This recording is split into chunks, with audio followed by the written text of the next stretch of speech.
Hola, buenas tardes. Bienvenidos y muchísimas gracias por asistir a esta sesión. Mi nombre es Raquel Fernández. Por lo que he visto en los asistentes, muchos de vosotros ya me conocéis.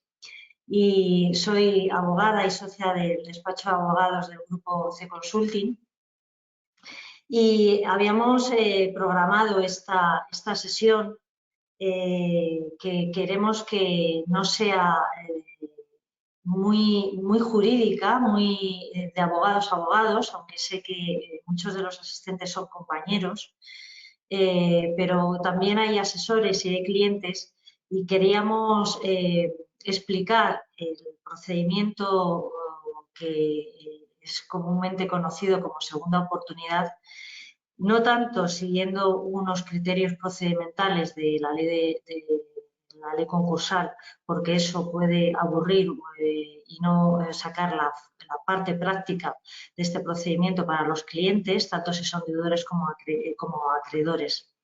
Por eso el diseño de esta presentación quiero que sea práctico, pero sin duda cuando siempre tratamos de procedimientos judiciales tendemos luego, y es inevitable, sacar mucho de normas, de procedimientos, de determinadas cosas que siempre a los clientes les resulta aburrido y, como algunos nos dicen o me dicen a mí, para eso contratamos, sino para que me expliques si hay que poner una demanda, en qué plazos, etcétera, ¿no?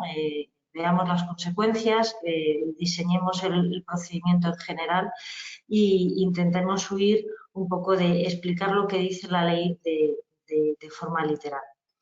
Por eso se nos había trasladado y estamos recibiendo muchas consultas de deudores que tienen un sobreendeudamiento, bien por un endeudamiento histórico o bien por un endeudamiento actual que viene de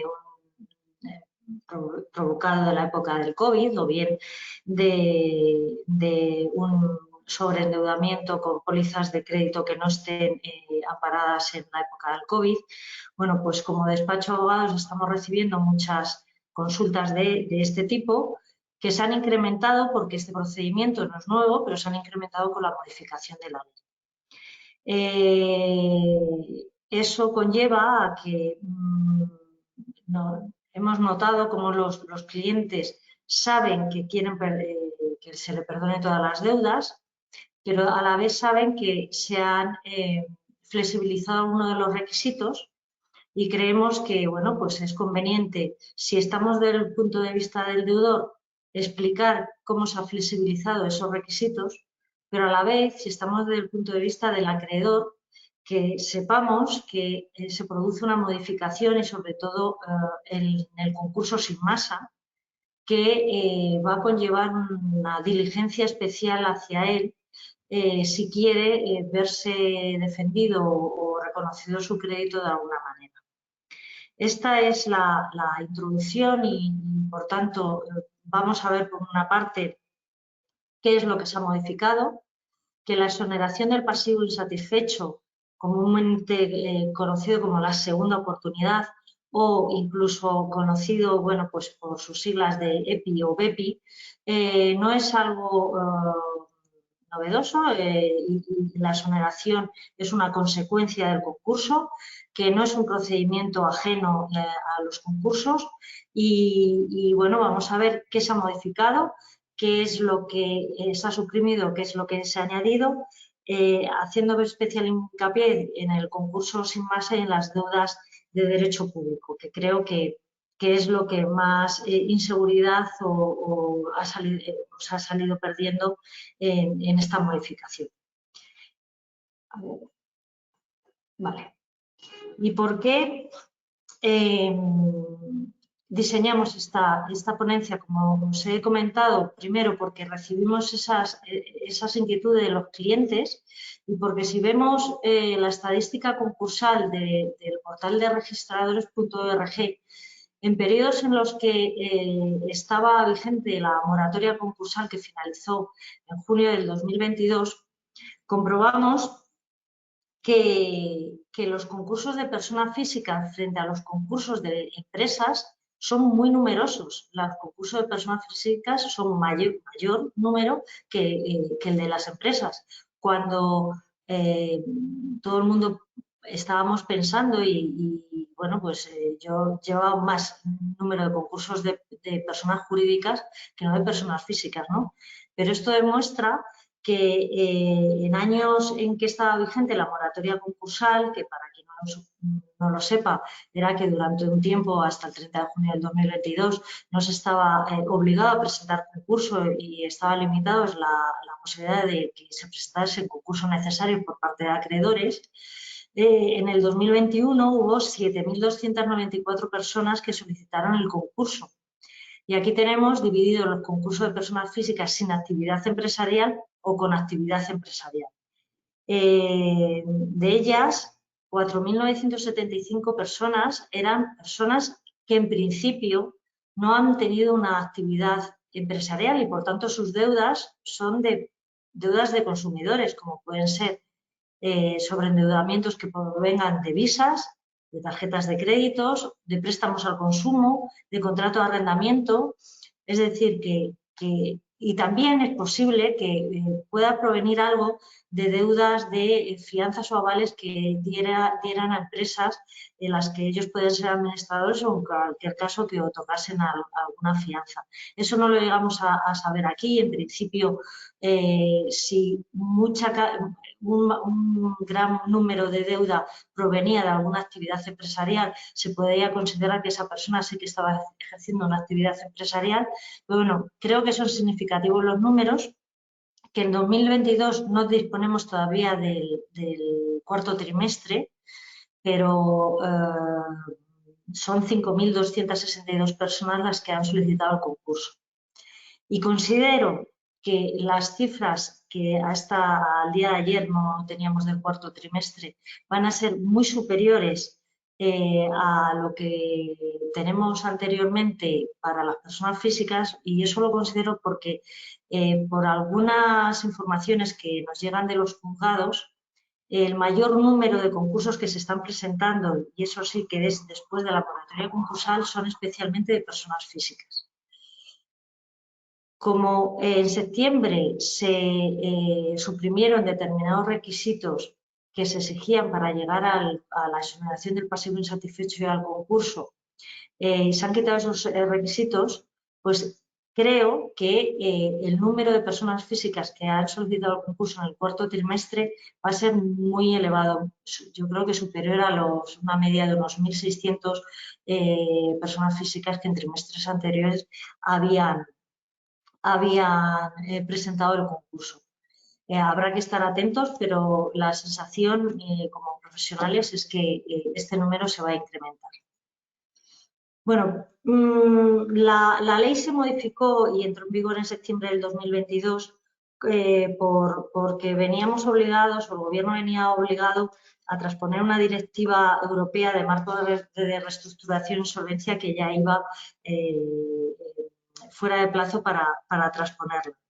Aprovechó la transposición de esta directiva para modificar en su totalidad la ley concursal, modificando otros extremos que ahora mismo no son objeto de esto y tampoco es necesario explicar, pero yéndonos a los concursos de personas físicas, se produce una profunda modificación sustituyendo o suprimiendo determinados requisitos.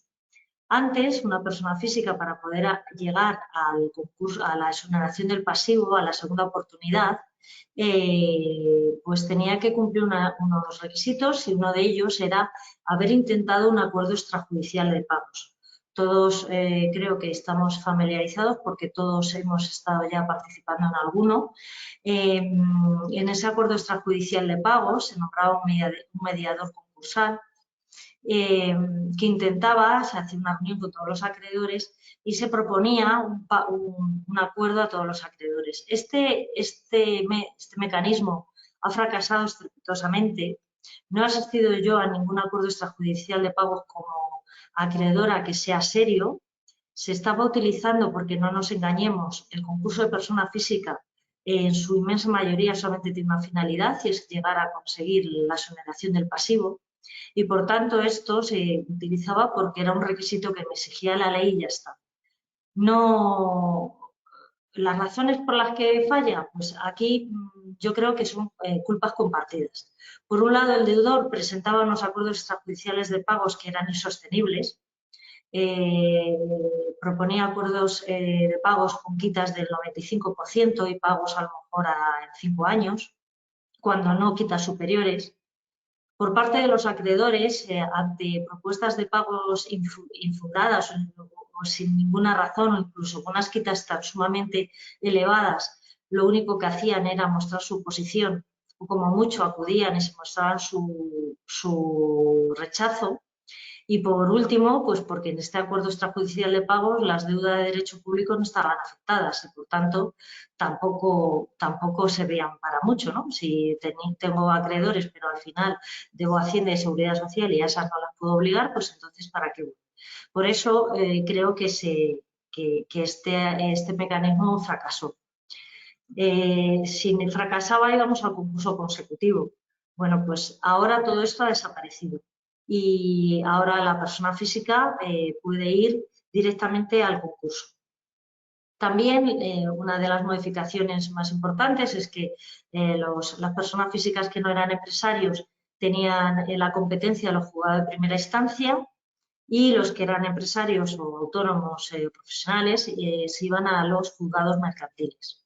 Esto también provocó que cuando caías en un juzgado de un pueblo en el que no tenía muchísima experiencia de concursos, pues para ellos era bueno, pues, un sufrimiento, los procedimientos se alargaban, resoluciones totalmente contradictorias o incongruentes, pues porque faltaba la experiencia de lo que es al final un concurso.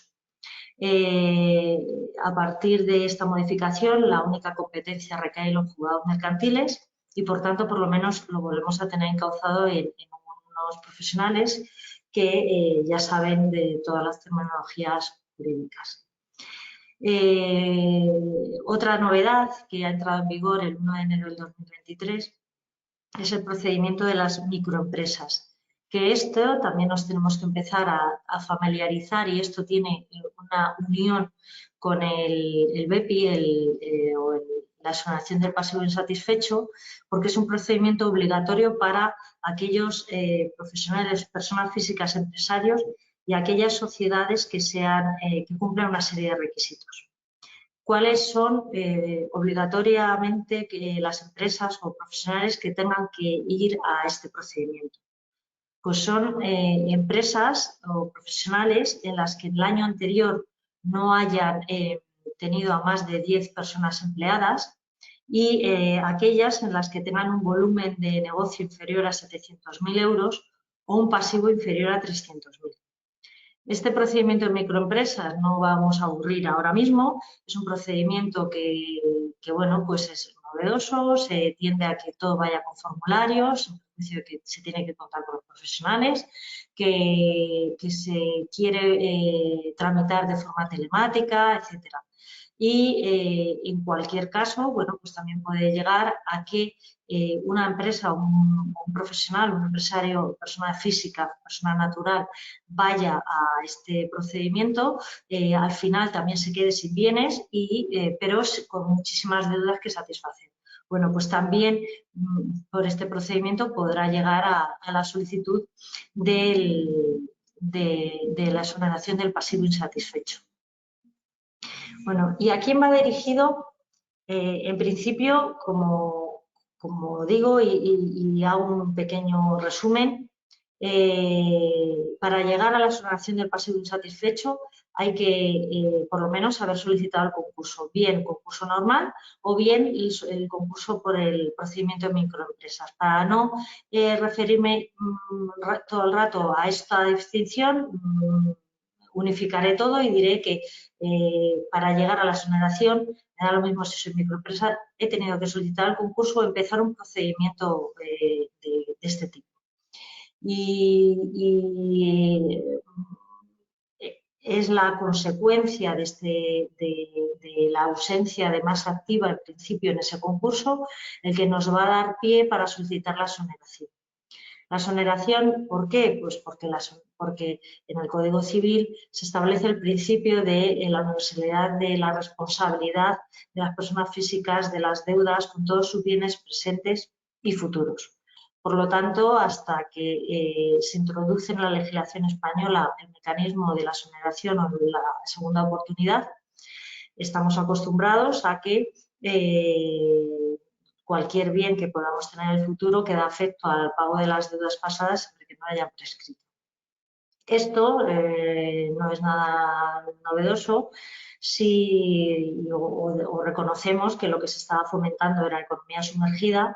Todos sabemos que al final los clientes que están en una situación de un sobreendeudamiento por las circunstancias que sea, pues al final tienden o bien a constituir sociedades a nombre de terceros o bien trabajar a salarios mínimos interprofesionales y nunca volver a la vida económica normal que pueda provocar otra vez a pagar impuestos, etcétera, ¿no? Entonces, para ayudar a que esas personas vuelvan a la vida económica y puedan empezar a producir, pues es por lo que se instaura esta segunda oportunidad que era novedosa en la legislación española. Vale, pues si llegamos al concurso en el que ya nos quedan bien, no nos quedan bienes o los que nos quedan son inferiores para pagar las deudas, acudimos a la exoneración. Dimos, bueno, ¿quién puede acudir a la exoneración del pasivo? Pues cualquier persona natural, porque en principio las sociedades quedan limitadas a sus responsabilidades, se extinguen ahí, pero cualquier persona natural, sea no empresario, va a poder acudir a esa exoneración. ¿Quiénes? Pues cualquiera, desde autónomos que estén ahora mismo trabajando y tengan una actividad que sea deficitaria, autónomos que ahí fueron en su momento, empresarios, consumidores que tengan un sobreendeudamiento con tarjetas de crédito, etcétera, como hemos dicho, y bueno, pues las microempresas que hemos hablado, ¿no? Microempresas entendiendo autónomo que esté cumpliendo los requisitos que he visto antes. El requisito que se establece es que sea que el deudor que va a ir a este mecanismo sea un deudor de buena fe.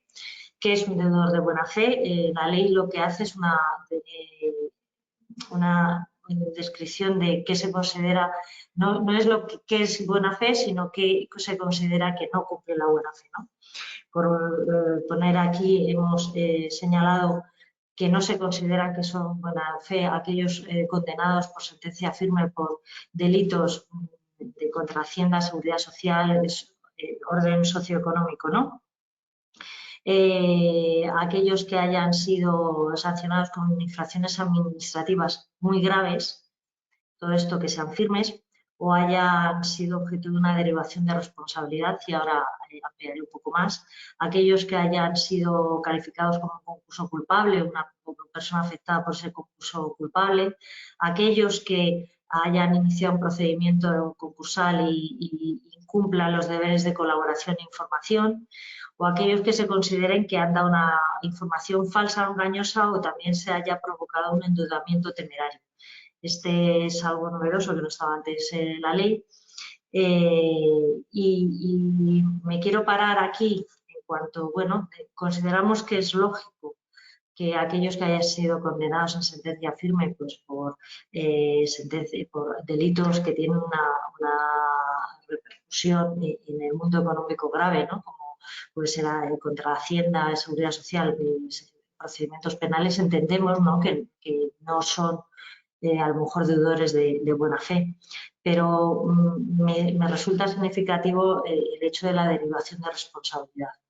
Hacienda, creo, no soy fiscalista, pero mis compañeros de fiscal están viendo cómo se están incrementando considerablemente las derivaciones de responsabilidad y, por tanto, habrá que luchar frente a ellas, porque si al final recae una derivación de responsabilidad, esto, en mi opinión, y una interpretación literal del artículo, me estaría imposibilitando para llegar a solicitar el BEPI.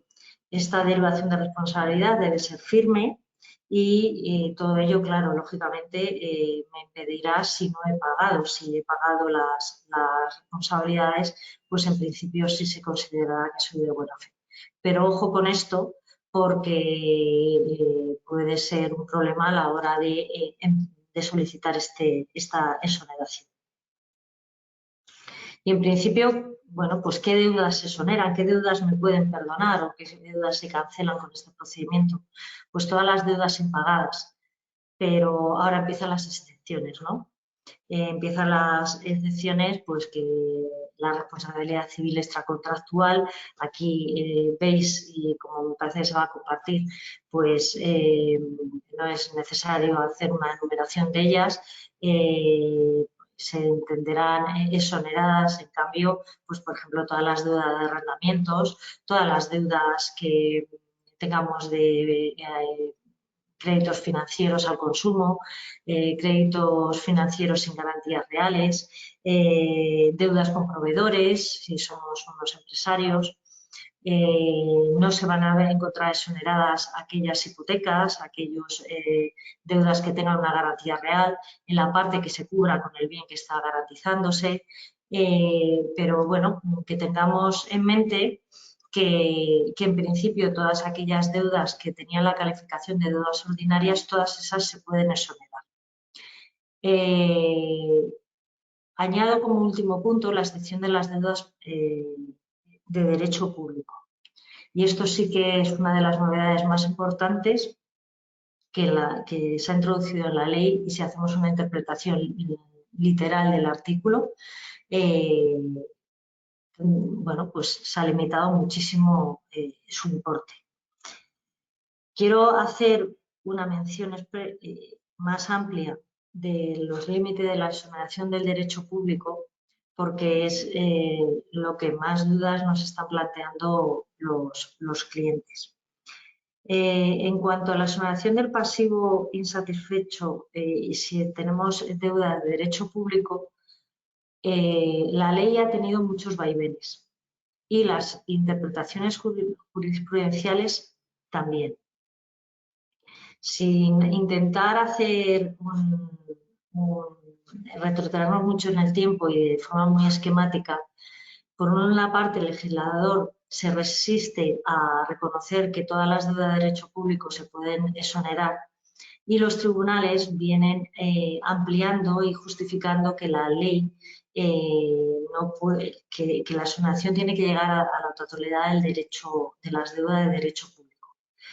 En un primer lugar, los tribunales entendieron que, por una sentencia del Tribunal Supremo, que las deudas de derecho público sí que estaban sometidas a la misma exoneración que las deudas normales de derecho, los créditos ordinarios.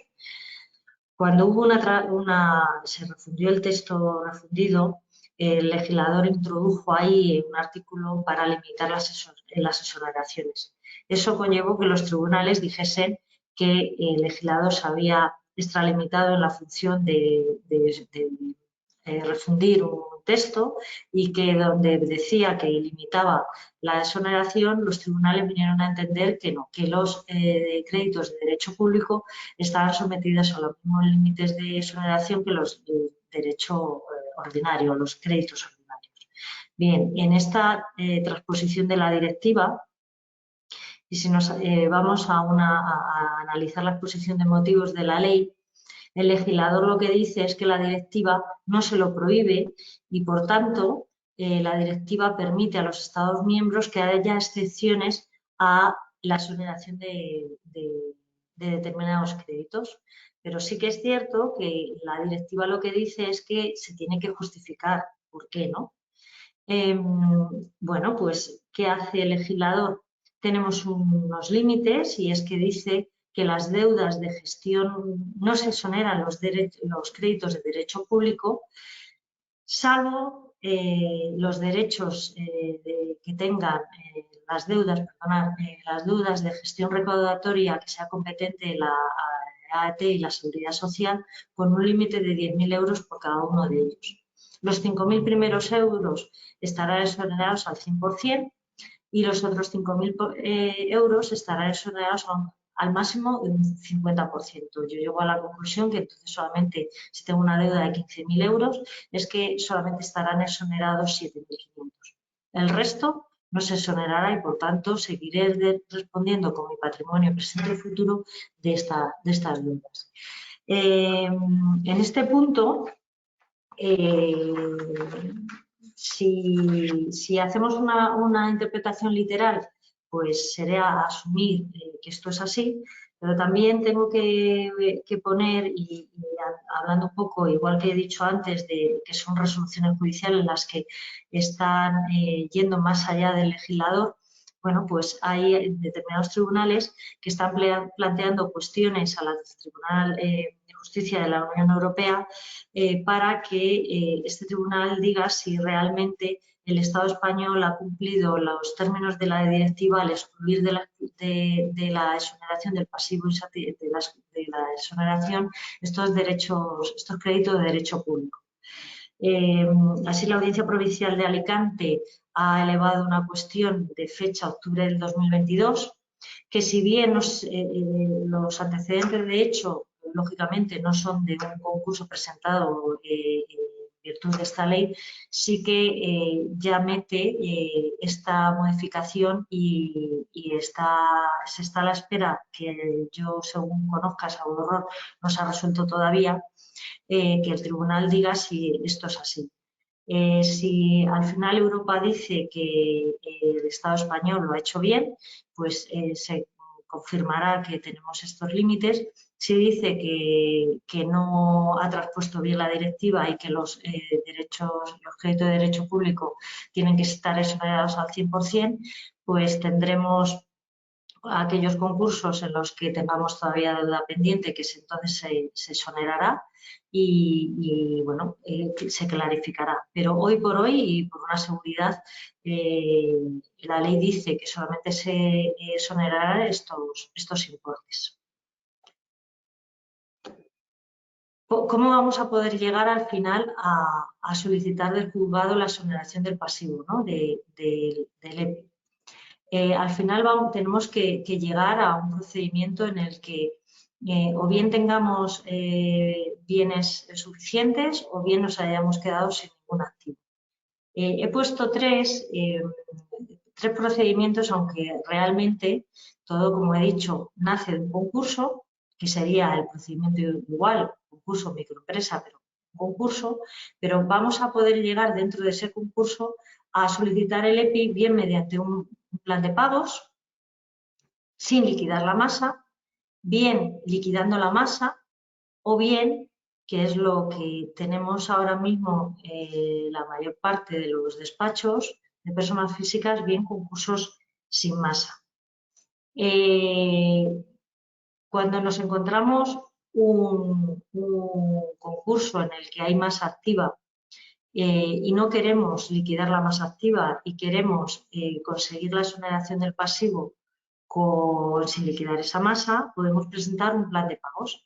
Un plan de pagos que afectará solamente al crédito exonerable, es decir, de una manera tendríamos la posibilidad de exonerar todo el crédito, pero con un plan de pagos podremos exonerar parte de ese crédito, pero en cambio vamos a poder mantener algunos bienes en propiedad. Hoy por hoy yo no he visto ninguno de porque también la otra legislación permitía el plan de pagos, pero es una posibilidad que se puede tener y se exige presentar un plan de pagos que tenga una duración de 3 años o de 5 años si queremos mantener la vivienda habitual o si la forma de pago de todos los créditos es en virtud de la evolución de la renta propia del deudor. No puede afectar este plan de pagos a la liquidación total del patrimonio, porque entonces sí que nos iríamos a un concurso con liquidación de la masa activa. Y aquí sí que pongo el énfasis. Debe ser un plan de pagos serio y con voluntad de cumplir, sacar al máximo posibilidad de pagar a los acreedores. No se puede caer en el mismo error que se caía en los acuerdos extrajudiciales de pago. Ese plan de pagos será analizado y será aprobado siempre que se justifique y podamos demostrar que es la mejor forma de pagar a los acreedores y que los acreedores no van a conseguir más repago de deuda si se liquidase la masa. También cuando no se proponga liquidar la mayor parte de los bienes, es decir, yo tengo la vivienda habitual y tengo 3 plazas de garaje y ese plan de pagos no supone o no propone el vender las 3 plazas de garaje para pagar a los acreedores.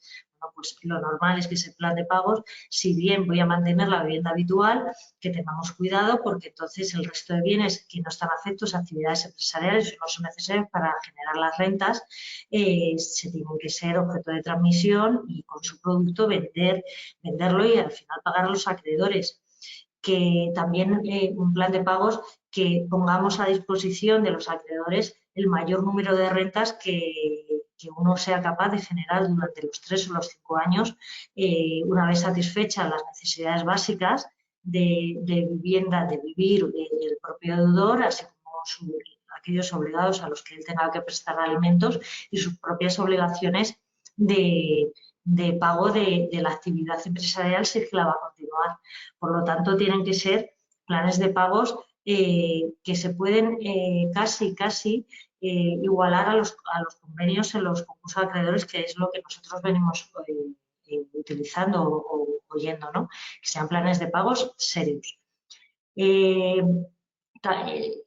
Si conseguimos aprobar un plan de pagos de estos términos, pues nos concederán la exoneración del pasivo insatisfecho de forma provisional y una vez que se cumpla el plan de pagos tendremos la exoneración de las deudas de forma definitiva.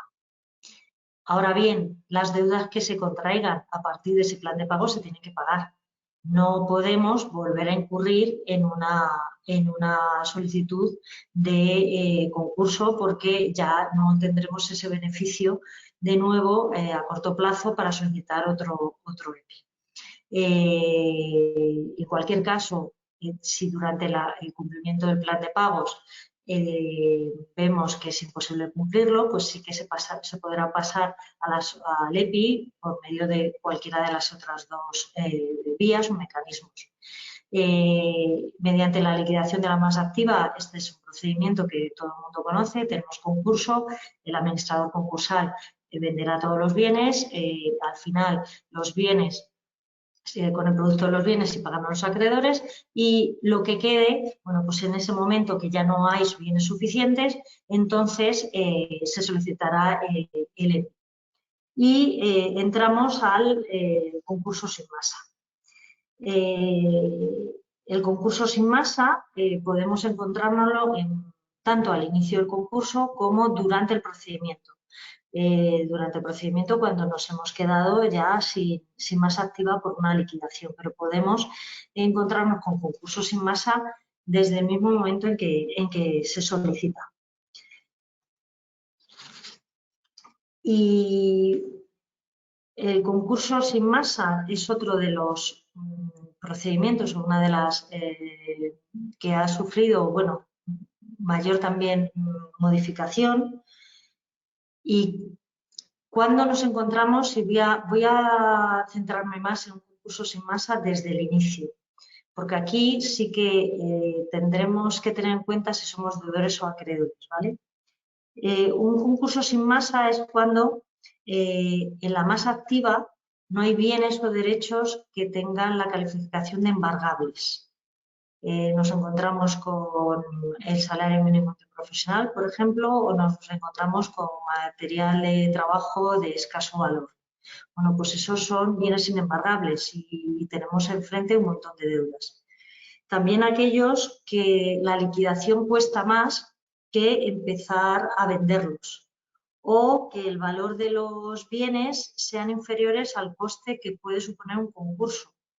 Ejemplos, pues la más activa me encuentro el coche que vale 1.500 euros y no sé, una cuenta bancaria que tiene 500 euros.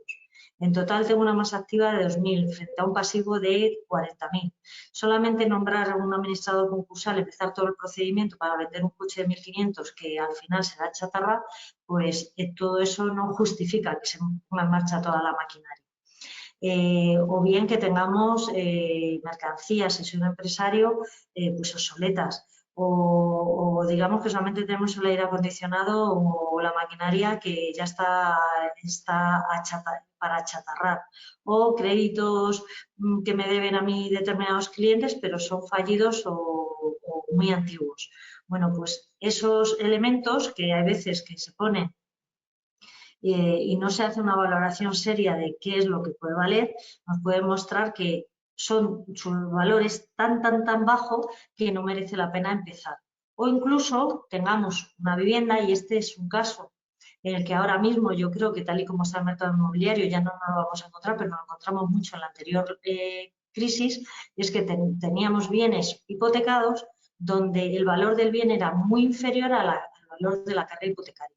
Al final empezar un procedimiento judicial en el que ese banco que tenía la hipoteca iba a sacar el bien a subasta y con su importe se lo iba a cobrar él y no iba a haber más dinero para nadie, pues también se podría considerar un concurso sin masa. Ahora mismo yo creo que no estamos en situaciones así porque el mercado inmobiliario está subiendo y las cargas hipotecarias están ya más ajustadas.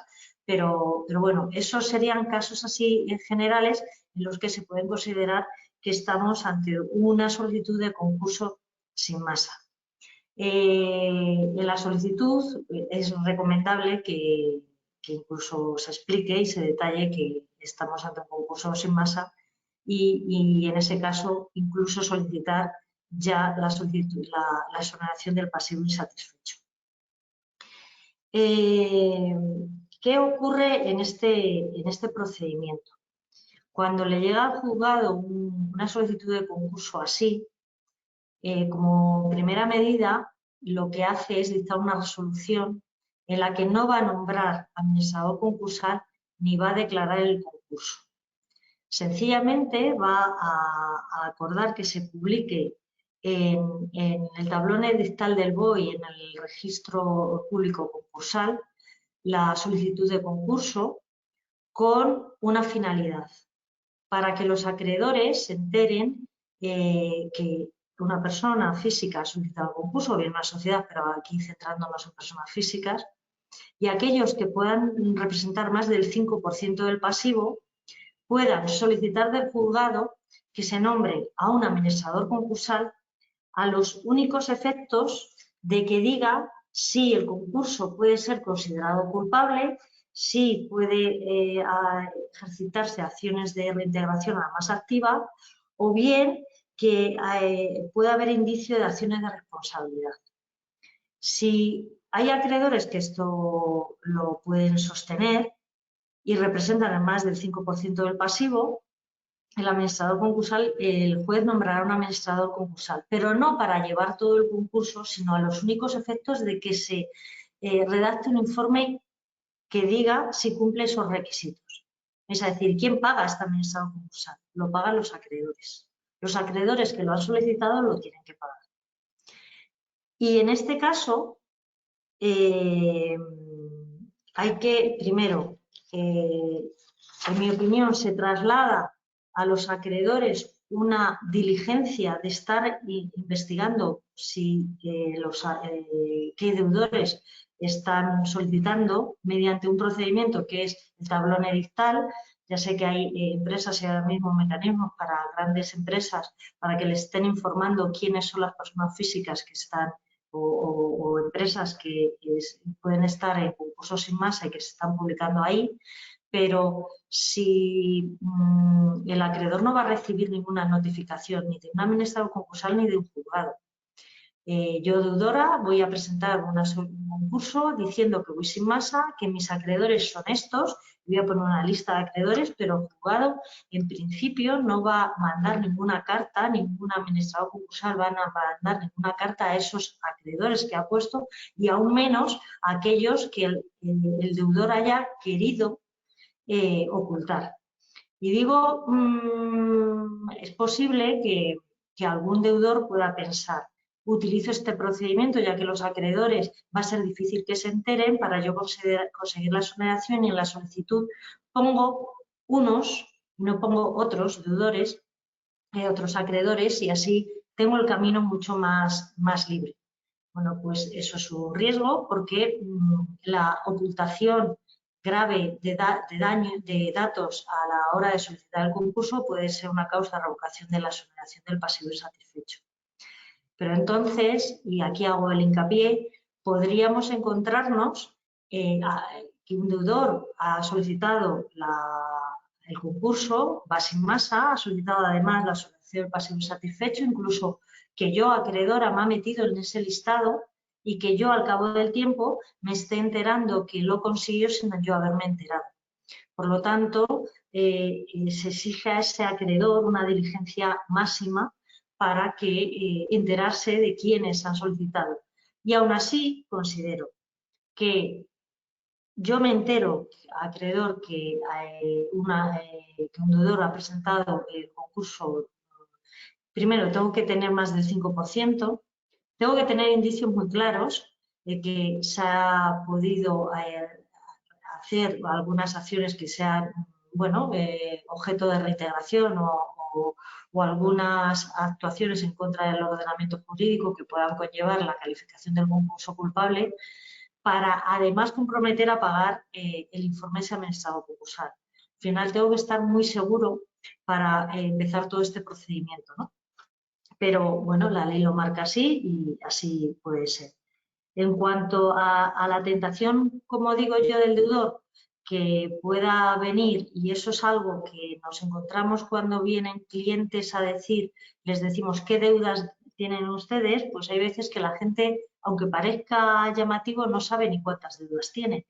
Y sobre todo en gente que, no tanto los empresarios, porque esos al final han llevado una contabilidad, etcétera, sino desgraciadamente algunos consumidores donde han tenido un sobreendeudamiento provocado por créditos al consumo, no solamente de entidades financieras. En eso, nosotros como despacho siempre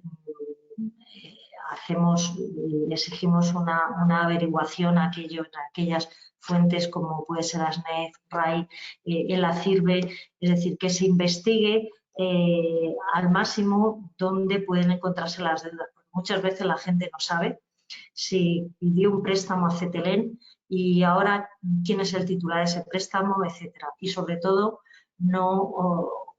cuidado con ocultar algunos bienes, algunas deudas de forma voluntaria, porque eso conllevará la posible revocación. Por lo tanto, la mayor parte de procedimientos que nos estamos encontrando son aquellos que desde el principio están solicitando la exoneración porque no hay masa. En principio, bueno, pues esto es someramente el procedimiento de la exoneración del pasivo. Como conclusión, se reducen los procedimientos y ya se eliminan aquellas trabas que había que hacer incrementando el coste, porque antes había que tener en cuenta que se iba a nombrar un mediador concursal, que se iba a nombrar un administrador concursal, y ahora mismo, si vamos a un concurso sin masa del principio, no habrá ni mediador, pero tampoco va a haber administrador concursal. Por lo tanto, queda todo mucho más rápido para conseguir esa exoneración. En contra, lo que tenemos si somos acreedores es que va a ser mucho más complicado que nos enteremos que nuestros deudores están en concurso, porque antes, al fin y al cabo, si entraba un administrador concursal, sí que hacía mayor investigación y había veces que comunicaba cosas que incluso el propio deudor no constaba, o bien en su contabilidad, o bien en los listados, porque se investigaba un poco más. Y bueno, pues en principio es un mecanismo, como os he dicho, que nosotros estamos notando que se está incrementando muchísimo, que puede ser positivo, y saquemos el lado positivo de que hay determinados empresarios que de otra manera no podían verse otra vez en la vida económica. Y bueno, pues solamente también mencionar que la ley sí que prevé que con la concesión de esa exoneración se dará de baja de todos los las bases de datos de mora, todas las bases que podamos conocer, pues para permitir que al final ese deudor pueda volver a la vida económica sin ese lastre, ¿no? de esas bases de datos. En principio, no sé, quedo a vuestra disposición. Estáis muchos compañeros, pero bueno, asesores, etcétera. Sabéis que nos tenéis a vuestra disposición todo el despacho. Y si queréis hacer alguna pregunta, pues quedo. A ver.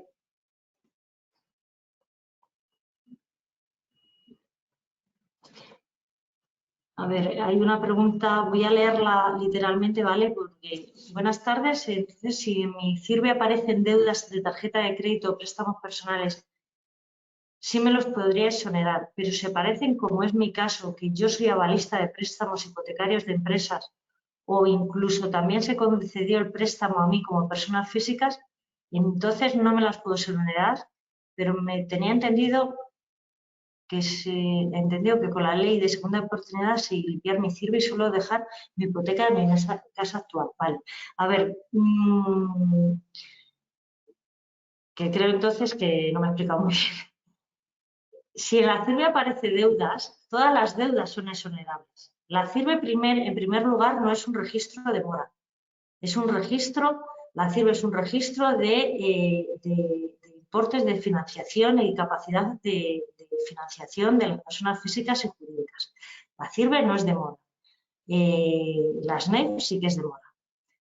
Como he dicho, todas las deudas son exonerables, salvo las excepciones que he dicho. No son exonerables los créditos de derecho público con los límites que he dicho, los créditos que nacen de garantía real, los créditos que nacen de delitos, etc. Si tenemos préstamos personales, serían exonerables. Si soy avalista de una sociedad y la sociedad no ha pagado y por tanto yo soy fiador solidario y por tanto ya soy deudor, también serían exonerables. Tengo una deuda de tarjeta de crédito personal, también sería exonerable. Si quiero quedarme con mi casa y no quiero liquidar el activo, entonces no nos iríamos a un concurso sin masa, sino que nos tendríamos que ir a un concurso de plan de pagos. Lo que he dicho, no iríamos a un concurso diciendo que tengo mi casa con esta hipoteca, habrá que valorar ahí y analizar bien cuál es el importe de la hipoteca y cuál es el importe de la casa, pero nos tendríamos que ir a ese mecanismo. Espero que haya quedado resuelta la duda y si no, como tenéis por ahí en mi correo, pues la persona que me la ha hecho la pregunta, pues que se dirija a nosotros directamente. Otra pregunta que se me hace es: un cliente calificado culpable pero sin ningún tipo de derivación de responsabilidad, tan solo condenado a no poder administrar una sociedad en los próximos 3 años, ¿puede presentarse a la segunda oportunidad? Pues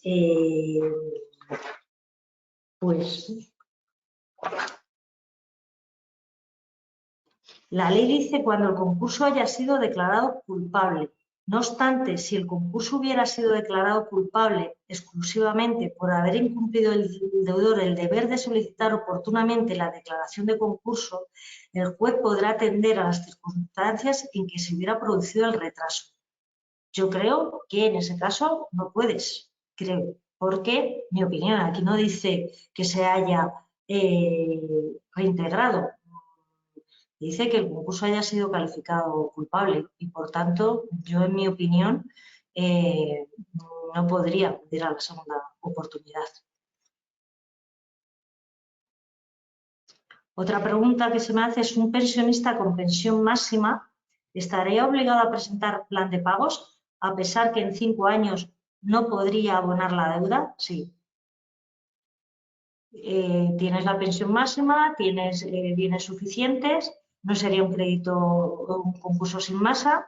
El plan de pagos no, con el plan de pagos no significa que vayas a tener que pagar toda la deuda que en otro caso pueda ser exonerable. El plan de pagos, lo que tienes que hacer es destinar la mayor parte de tus ingresos a pagar las deudas. Lo que no se pueda pagar afectando el mayor número de ingresos a pagar esas deudas, se exonerará. Es decir, si yo tengo una deuda de 100.000 euros, pero con mi pensión, aplicándole los porcentajes de inembargabilidad, etcétera, durante estos años voy a poder pagar 20.000 euros, pues los 80.000 euros restantes quedarán exonerados. Pero he podido demostrar que soy un deudor de buena fe, que he hecho un plan de pagos ajustado a mis necesidades y que encima he puesto la mayor parte de mis bienes, que es todo aquello que no sea embargable de mi pensión, a disposición de ese acreedor. Y, por tanto, la diferencia sería exonerable. No sé si hay más preguntas. Voy a hacer refrescar. Vale. No ha habido más preguntas. Por tanto, bueno, pues os agradezco mucho la atención de una materia un poco ardua y a veces, para los que no nos dedicamos a esto, aburrida. Quedamos a vuestra disposición para resolver cualquier duda y, bueno, esperamos veros en otras siguientes ponencias o webinar que haga el grupo CE y hasta la próxima.